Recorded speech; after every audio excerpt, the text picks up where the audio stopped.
ఉమ్మడి మెదక్ జిల్లా వ్యాప్తంగా ఈరోజు మొదటి విడత సర్పంచ్ ఎన్నికల్లో భాగంగా 7 గంటల నుండి మధ్యాహ్నం 1 గంట వరకు కూడా ఓటింగ్ ప్రక్రియ స్టార్ట్ అయిందని చెప్పుకోవచ్చు. మనం సిద్దిపేట జిల్లాలో ఉన్నటువంటి గజ్వేల్ నియోజకవర్గంలోని గజ్వేల్ మండలం రిమ్మనగూడ గ్రామంలో ప్రస్తుతం ఉన్నాం.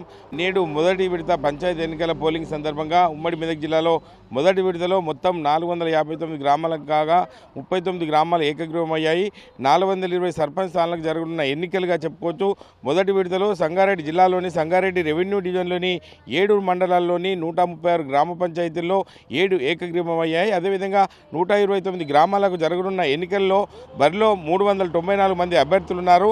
అదేవిధంగా 1246 వార్డు సభ్యులకు గాను 113 ఏకగ్రీవం, 1133 స్థానాలకు గాను 2849 మంది పోటీలో ఉన్నారు. అదేవిధంగా సిద్దిపేట జిల్లాలో ఉన్నటువంటి గజ్వేల్ డివిజన్లోని 7 మండలాల్లో 163 గ్రామాలకు 16 గ్రామ పంచాయతీలు ఏకగ్రీవమయ్యాయి. మిగిలిన 147 గ్రామాలను జరగనున్న ఎన్నికలుగా చెప్పుకోవచ్చు. అదేవిధంగా 1432 వార్డు స్థానాల్లో 224 వార్డులు ఏకగ్రీవం కావా 1208 వార్డులకు జరగనున్న ఎన్నికలుగా చెప్పుకోవచ్చు. అదేవిధంగా మెదక్ జిల్లాలో మెదక్ డివిజన్లోని 6 మండలాల్లో 160 గ్రామ పంచాయతీలకు గాను 16 ఏకగ్రీవమయ్యాయి. మిగిలిన 104 గ్రామాలకు సర్పంచ్ బరిలో 411 మంది కూడా ఉన్నట్టు మనకు తెలుస్తుంది.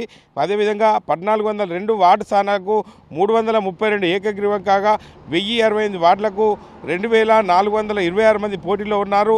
2 వార్డులకు దాఖలు కానీ నామినేషన్గా చెప్పుకోవచ్చు.